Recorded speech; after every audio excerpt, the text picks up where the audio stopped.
님 안녕하세요. 반갑습니다. 네. 식사는 하셨습니까? 3099포인트. 식사는 하셨습니까? 936포인트. 전날 대비해서 거래소가 3.5% 올랐고요.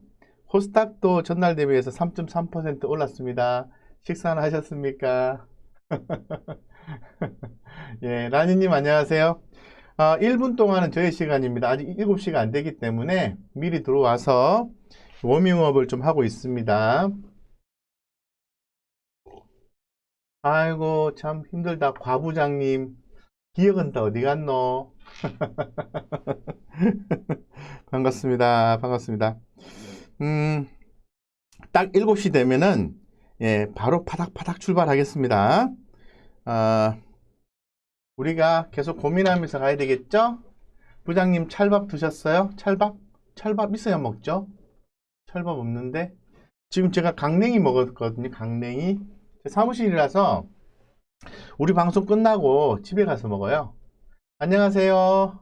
유희영님 안녕하세요. 유희영님, 이성아님 안녕하세요. 예, 라니님 꽉 좋습니다. 써님 안녕하십니까. 자, 7시입니다. 오늘은 어떻게 저녁 식사 하시고 오신 거예요? 내일 보름입니까? 아유, 보름 이 집에서 산 지가 오래됐다. 오늘 기분이 어떠세요? 전일은 기분이 되게 안 좋았는데 오늘은 어떠세요? 중국 부양책이 어떤 영향을 끼칠까요? 안 좋은 영향을 끼칠 것 같은데요. 네, 감사합니다. 제가 감사하죠. 최웅기님 안녕하세요. 최웅기. 예, 한자로 적으시니까 제가 한자가 짧아서 최웅기님 안녕하십니까? 네. 근데 이 정도는 읽을 수 있는데 저 법학과 출신인데. 네, 안녕하십니까? 부장님 식사 늦으시면 배고프시겠어요? 네, 배고파요. 근데 강냉이 먹어서 유지가 될 수 있을 것 같아요. 네. 자, 오늘은 심천, 삼천이 빨강불이 올라왔네요. 그렇죠. 그렇죠. 예. 제가 전일에 말씀드렸잖아요. 아직은 급락은 아니다. 아직은 급락은 아니다라고 말씀을 드렸고, 내일은 반등이 나옵니다라고 말씀을 드렸는데, 혹시 기억나시나요? 이렇게, 막 노란 걸로 표시해 놓고 막 설명을 한참 드렸었는데, 기억이 나시나 모르겠습니다. 그러면, 자, 오늘의 우리의 토킹의 주제는 뭐냐면 시장 급반등이 나왔습니다. 급반등을 만들어낸 주체는 수급적으로 봤을 때는 최근에 연기금이 아주 오랜만에 매수에 동참을 했어요. 과연 연기금이 지속적으로 매수해 줄 수 있을까? 퀘스천 마크. 이런 쪽으로 볼 수 있을 것 같습니다. 그래서 제가 아침에 모닝 브리핑을 좀 해드렸는데 모닝 브리핑은 제가 조금 아침에 좀 이렇게 정신이 좀 몽롱해서 그런가 좀 디테일하게 말씀을 좀 못 드렸습니다만은 그래도 말씀을 좀 드린 내용 중에 빠진 게 하나 있어요. 여기 좀 뒤에 뉴스가 나와서 자 이거 보세요. 증시의 수급 측면에서 긍정적인 기사가 하나 나왔었습니다. 40일째 파는 연기금 복지부 장관 리밸런싱 논의하겠다라고 네이버 증권에서 나왔고요. 기사를 보면은 쭉 나와 있어요. 네. 리밸런싱이라는 것은 자산 비중을 재조정한다라는 건데요. 네, 어쨌건 시장에서 긍정적인 수급을 형성시키는 역할을 해줄 것으로 기대할 수 있는 기사였다. 는 말이죠. 예, 그래서 오늘 아침에 기사풀로 모닝 브리핑을 해드렸습니다. 예, 거기서 제가 아침에 모닝 브리핑 보니까 주식회사 곽 부장에서 보신 분들이 이렇게 많지는 않으시더라고요. 바쁘셔서 그런가? 그래서 어쨌건 전일 미국 시장 같은 경우에는 하락 출발했지만은 이 파월 의장이 인플레 목표에 도달하기 전까지는 몇 년이 걸릴 것이라고 주장했을까요? 3년 동안 시간 있다라는 얘기죠. 그렇기 때문에 일단 온건한 통화 정책을 지속할 것이다 라고 얘기했고 이런 부분에 의해서 시장이 조금 더 안정화를 찾아가는 즉 파월 의장의 시장 친화적인 발언이 시장에 긍정적 영향을 미쳤다라고 말씀드릴 수 있을 것 같고요. 또 미 하원이 1조 9천억 달러 규모의 추가 부양책을 26일 처리한다는 소식도 지수를 견인했습니다. 최종적으로 3월 14일에 사인을 할 것으로 예상하고 있기 때문에 그 전까지는 시장 급락 없습니다라고 전일에 말씀드렸는데 우리 캐시카우님 기억나십니까? 여기 볼게요. 3월 14일 추가 실업급여 지급 종료를 앞두고 있어 다음 주 관련 법안이 통과되어야 지속 지급 하기에 관련되기 때문에 일정에 주목해야 된다. 어쨌건 3월 14일이잖아요. 이런 부분들이 이제 주목이 된 거죠. 그리고 오늘 지수 전체적으로 끌어올렸던 원인 팩터 중에 하나가 SK 하이닉스의 9% 상승이죠. SK 하이닉스가 상승한 이유는 몇 가지가 있겠죠. 첫 번째는 이 필라델피아 반도체 지수가 3.24% 급등이 나왔어요. 급등. 그래서 필라델피아 반도체 지수 급등하니까 SK 하이닉스 올라오고, 제가 전일 또 전전일에도 뭐라고 말씀드렸죠. 삼성전자 매수할 때가 됐습니다. 이 정도면 돼요. 최고 저점과 고점의 중간 정도까지 위치하고 있으면 한 번쯤 분할 매수 관점 접근이 가능해요 라고 말씀드렸죠. 오늘 몇 퍼센트 올랐죠? 4% 이렇게 되는 거예요. 자, 그리고 그러면 삼성전자가 SK 하이닉스가 주가가 올라간 이유를 조금 더 말라왔으니까 볼까요? 여기 좀 제가 오늘도 하루 종일 뭔가 좀 이렇게 열심히 찾아서 했는데 이건 것 같아요. 시스템 반도체. 정부에서 삼성 133조 시스템 반도체 규제 완화 지원한다. 요런 부분 있고, 요게 아니다. 요것 때문에 오는 건 아니고, 뭐 관련은 있겠죠. 한번 찾아볼게요. 이렇게 찾아야 되겠다. 이게 지금 워낙 기사가 많아서요. 제가 태그로 한번 찾아보겠습니다. SK 하이닉스.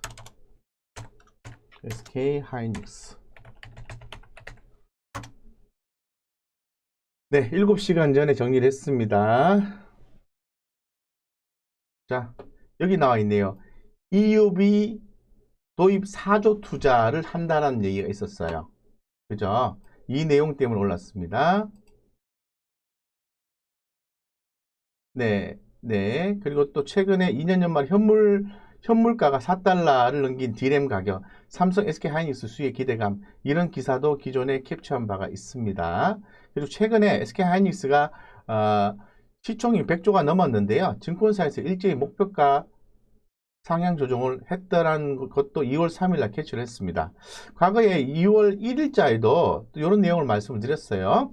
자, SK 하이닉스 D램 업사이클 초기 구간이다 라고 말씀을 드렸었고, 4분기 실적이 양호했고요. D램과 낸드 판가가 전분기 대비해서 7%, 8% 하락했지만 출하량이 각각 11%, 8% 증가해서 견조한 물량이 증가가 시현되고 있다라고 전반적으로 D램에 대한 가격 변동에 대해서 말씀을 좀 드렸던 바가 있습니다.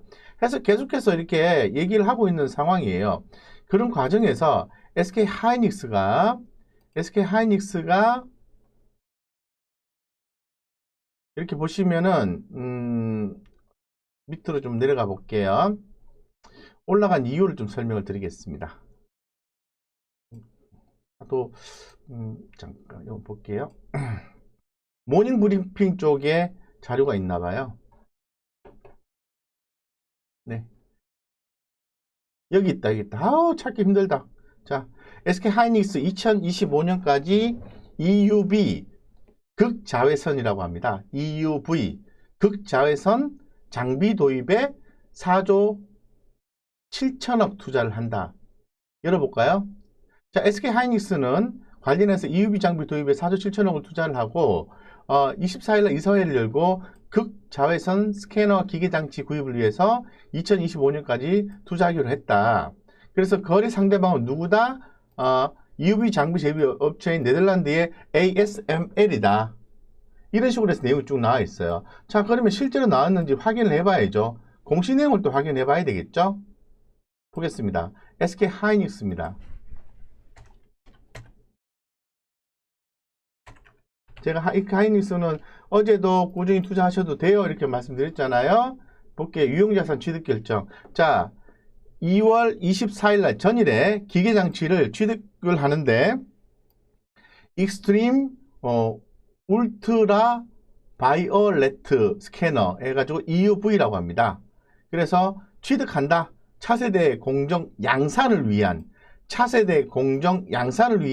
장비를 확보한다는 거예요. 이게 좋은 내용이에요? 나쁜 내용이에요? 좋은 내용이죠. 좋은 내용이죠. 그러니까 SK하이닉스가 시장에 관심을 받았다. 센티멘탈이 모이기 시작했다. 여기서 보시는 것처럼 외국인과 기관 수급이 유입이 되었다. 그러면 SK하이닉스의 성장 추이를 보면은 매출액 3년 이평선이 있고 매출액 1년 이평선이 있는데 최근에 골든크로스가 발생하면서 SK하이닉스의 성장성을 엿볼 수 있다. 그리고 매출의 영업이익률이 2020년 3분기를 저점으로 해서 지속적으로 개선되고 있다. 주가는 상대적으로 많이 올라와 있다. 좀 부담스럽긴 하지만 뭐 이런 식이죠. 그래서 가격적 논리를 봤더니 SK하이닉스가 14만 8,500원이고 외국인이 매수해진 평균 단가를 보았을 때 12만 9,778원, 기관은 13만 184원이니까 이 가격보다 높이 가격 형성되어 있다는 것은 주가가 상방향이다 라고 해석이 되는 거죠. 그럼 차트를 볼까요? 중기적 상승 추세가 유지가 되고 있고 단기적으로도 상승 가능성이 높다. 왜? 외국인과 기관들의 수급이 들어오니까 라고 설명을 드릴 수 있는 거죠. 그래서 내일 당장 SK하이닉스가 가격이 떨어질 수도 있지만은 일단 지금은 어떻게 해야 된다? 투자 관점으로 SK하이닉스는 접근을 해야 한다 라고 말씀드릴 수 있는 거죠. 아시겠죠? 그래서 상당히 중요한 내용이 나왔다. 그래서 시장이 전반적으로 오늘 굉장히 좋았는데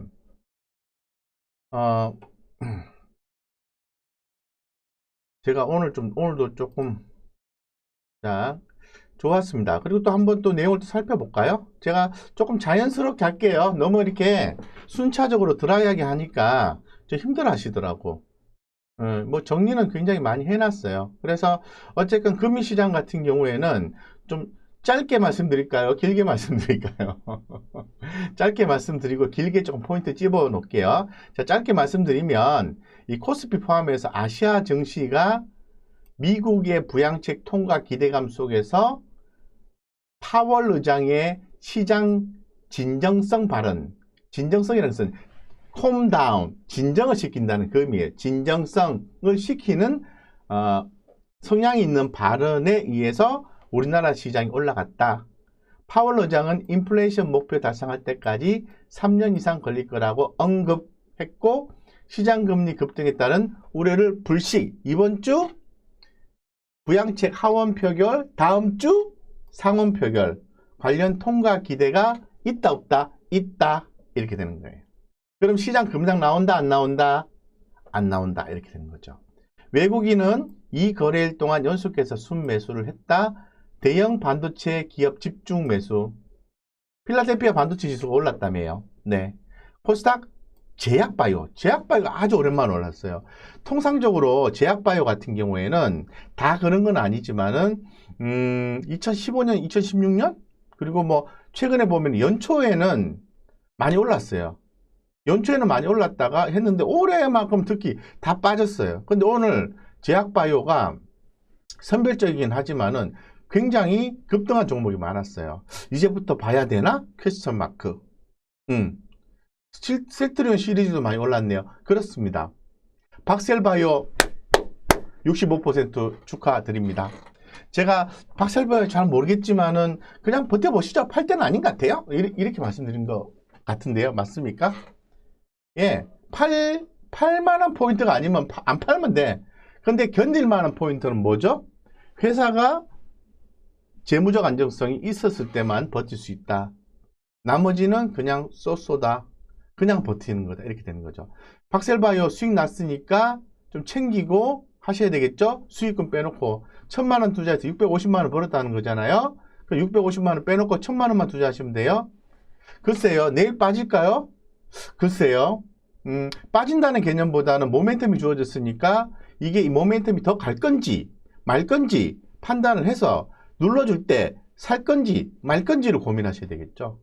오늘 올랐으니까 내일 빠진다 이렇게 보시면 안 되고요. 아시겠죠? 네, 그렇게 보시고 굉장히 좀 고무적이고 서프라이즈하고 기분 좋은 하루였다라고 말씀드리겠습니다. 아시겠죠?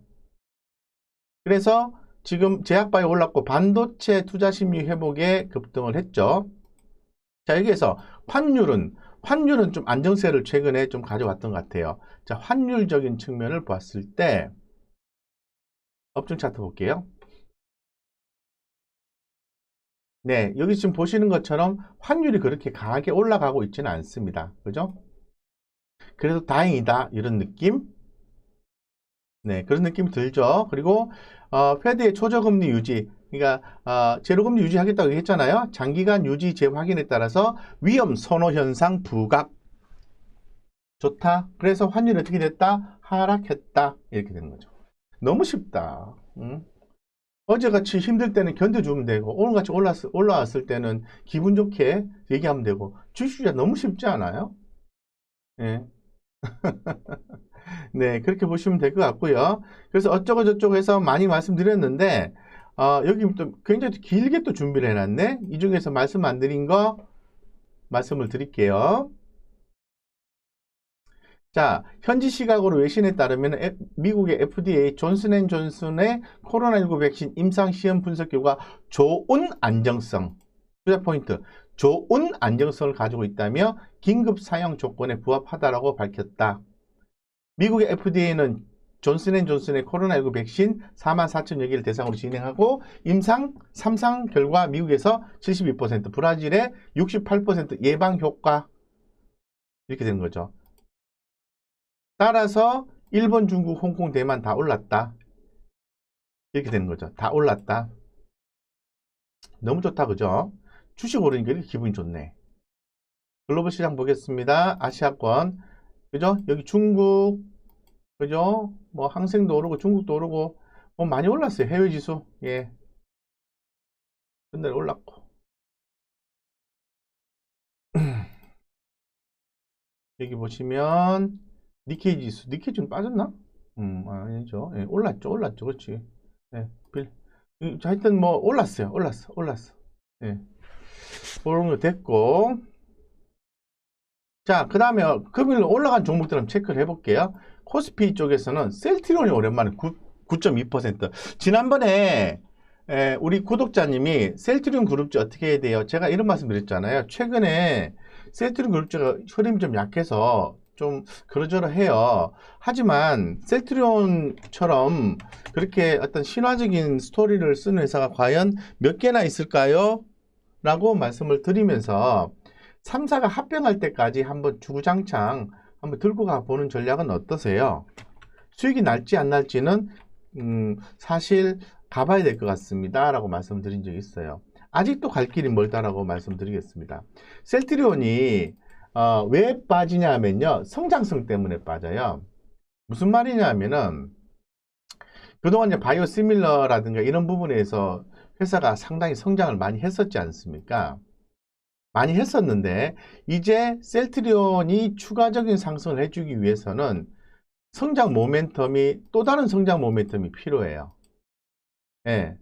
근데 여전히 이 매출과 영업이익이 꾸준히 증가하고 있다는 것도 사실이고 올해 컨센서스도 증가하는 걸로 올라오고 또 사실입니다. 그리고 매출의 영업이익률 또한 올라가는 걸로 예측을 하고 있어요. 예측을 하고 있는데 지금 1분기 때는 순이익 개념으로 봤을 때는 지금 순이익이 전분기 대비해서 조금 하락하는 걸로 현재 지금 예상을 하고 있고요. 자, 2분기 셀트리온 볼게요. 자, 2분기 같은 경우에 셀트리온.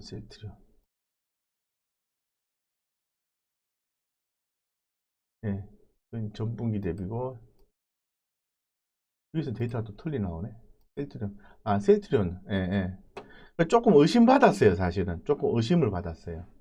바이오시밀러? 어쩌고저쩌고 성장할 수 있을까? 근데 요번에 토종 백신 그 부분이 만약에 돈이 된다면은 센트리온은 더 주가가 올라갈 수 있어요. 근데 서정진 회장이 뭐라고 말씀을 했죠? 뭐라고 얘기를 했죠? 공짜로 거의 국민들한테 거의 공짜로 백신을 공급하겠다고 했기 때문에 이 부분은 국내에서 돈 벌기는 어렵고 해외 쪽으로 수출이 돼야 돈을 번다라는 거거든요. 예, 예, 예. 그런 부분이 좀 입증이 된다면은 셀트리온은 올라올 수 있다는 거죠. 그래서 저는 그걸 믿고 있습니다. 현재 가격 뭐 30만 원인데요. 업사이드 뭐 37만 원만 잡아도 20%가 남아있고 40만 원 잡으면 더 많이 남아있어요. 예. 축하합니다. 동구바이오 87%. 저도 동구바이오는 사실 잘 몰라요. 솔직히 말씀드리면. 제약바이오 잘 모르겠어요. 근데 제가 생각하는 뭐냐면 제약바이오는 재무적 안정성만 있으면 무조건 버티니까 한 번은 때가 오더라라는 거거든요. 저는 그거밖에 솔직히 모르겠어요. 물론 리포트나 여러 가지 내용들을 통해서 봤을 때 뭐 어떤 내용에 대한 임상이 좋고 뭐가 좋고 뭐가 좋고 뭐가 좋고 뭐가 좋아서 앞으로 이게 성장할 수 있을 것 같아요. 라고 말씀을 드릴 수는 있어요. 하지만 실제로 그런 부분에 대해서 내가 전문적으로 판단할 수 있는 지식이 없다라고 제약바이오에 대해서는 생각을 가지고 있거든요. 그냥 흘러나오는 얘기, 그러저러한 얘기 정도 수준인 거죠. 저만 그럴까요? 증권가에 있는 많은 전문가들이 그러하지 않을까요? 본인 스스로 아는 척을 하지만은 실제로 제약바이오에 대해서 많이 알고 얘기할까요? 그죠? 그래서 이제 그 말씀하신 것처럼 이렇게 뭐 무상증자라든가 이런 이벤트가 떴으니까 한 번 더 올라가는 거죠. 이럴 때를 이용해서 잘 빠져나오셔야 돼요. 아시겠죠? 이순신님? 맹신은 안 된다는 거죠. 그죠? 보니까 자, 품질 경영님께서 덴티움도 많이 올라왔어요. 이렇게 하셨는데 엊그제인가요? 엊그제 정도죠. 엊그제 정도 제가 오늘 수급이 유입된 종목들이 쭉 있는데 치과 쪽이 좀 많이 올라오네요. 이렇게 말씀을 드린 적이 있어요. 기억나시죠? 뭐 덴티움 이런 것도 있고, 그죠? 뭐 그죠? 뭐 몇 개 있었잖아요. 그죠? 치과 관련된 거. 오늘 하도 많이 올라와가지고 다 올라와서 뭐 큰 소리 쉴 게 없네. 또 다 올라오면 또 큰 소리 쉴 게 없어. 덴티움이 15.7% 그리고 뭐 디오가 7%, 덴티스 이것도 말씀드렸잖아요. 최근 급등하고 있잖아요. 그랬더니 뭐라고 말씀하셨죠? 이거 치과 이쪽은 내가 좀 투자해서 별로 좋은 기억이 없어가지고 느낌이 잘 안 와요. 라고 어떤 또 구독자님이 말씀하셨어요. 예, 그래 맞습니다. 그렇게 말씀하셨습니다. 예, 근데 역시 올라가잖아요. 예, 올라가는 이유가 뭔가 있나 봐요. 그죠? 맞습니다. 네, 그래서 일단 주식이 기본만 갖춰진 주식이라 하면은 기다리면 한 끝은 있을 가능성이 높다는 거죠. 그렇지 않은 가능성도 대단히 높습니다. 네. 그래서 제가 전날에 상담을 못 해드린 종목 35개 종목을 집에 가서 좀 살펴보고 47분에 걸쳐서 35개를 말씀드렸는데 뭐 수박 거달기로 말씀드렸던 것 같아요. 조금 무리를 했나 이런 생각이 들기도 해요. 어쨌건 한 번씩은 다 짚어드렸는데 쉽지 않더라고요. 저도 막 새벽에 그걸 하려고 그러니까 그래서 오늘부터는 안 하려고요. 힘들었어. 너무 힘들어가지고. 예. 그래서 어쨌든 그런 종목들이 올랐고요. 전반적으로 시장이 좋았는데 제가 지금 오늘 시장 요런 그림이거든요. 아침에 요 시땅에서 이 코스피 쪽에 상승이 있었고 외국인도 매수를 해주고 기관 쪽에서 9,700원 매수를 해줬다는 거죠. 코스닥도 외국인 기관 대단히 아름다운 모습이죠. 외국인과 기관의 동반 매수 유입이 대단히 아름답다는 거죠.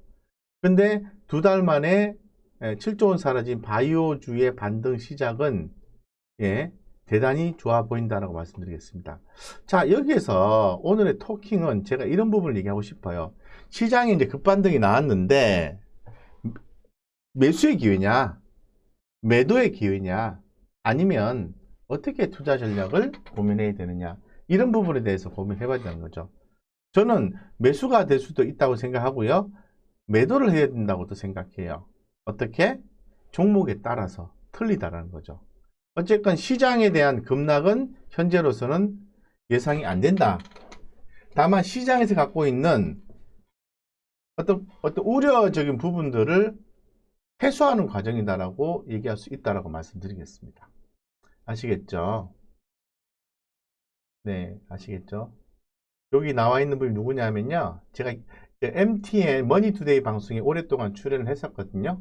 뭐 최근에는 제가 출연 안 하지만은 이게 박민영 앵커라고 이제 제가 박 앵커의 퇴근 전이라는 컨텐츠예요. 제가 보니까 한 4시 전에 나오는 것 같아요. 그래서 제가 이렇게 들어보니까 너무 요약 정리가 잘 돼 있더라고. 그래서 저의 방송 듣기 전에 한번 늘 들어보시고 들어오시면 도움이 될 겁니다. 그래서 저는 참고를 하고 있습니다. 네. 제가 자워도 방송 같이 했던 앵커분이시고요. 어쨌든 그렇습니다. 그래서 시장 아직은 괜찮다 정도로 해석하겠습니다.